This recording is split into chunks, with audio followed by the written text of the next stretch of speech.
lovelies, this is Tips with Nikki. How are you guys doing? Welcome back to my channel. In today's video, I'll be showing you how I do my eyeshadow as a beginner. Okay, so this video will be focusing on the eye, only the eye. Okay, if you want to see, you can see I've already done my eyebrow. I have a different video showing a full tutorial on how to draw your eyebrow as a beginner. Okay, so and I also have a full face makeup tutorial.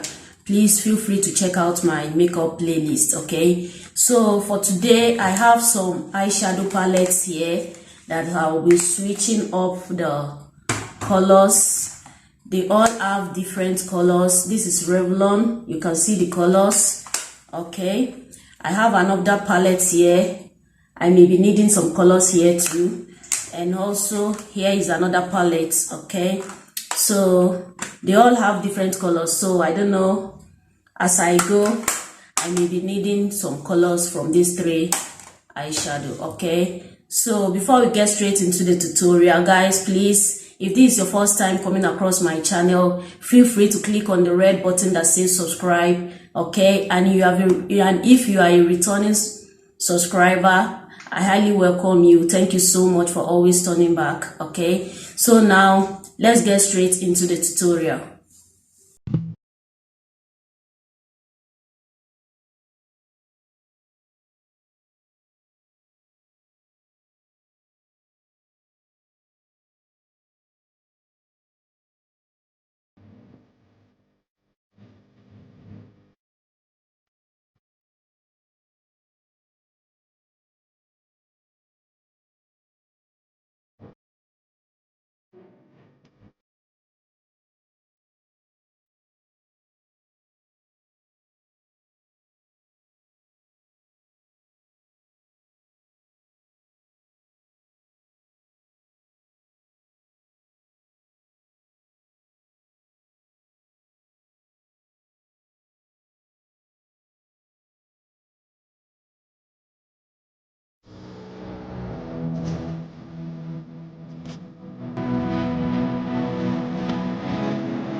sound really fine 아무렇지 않은 척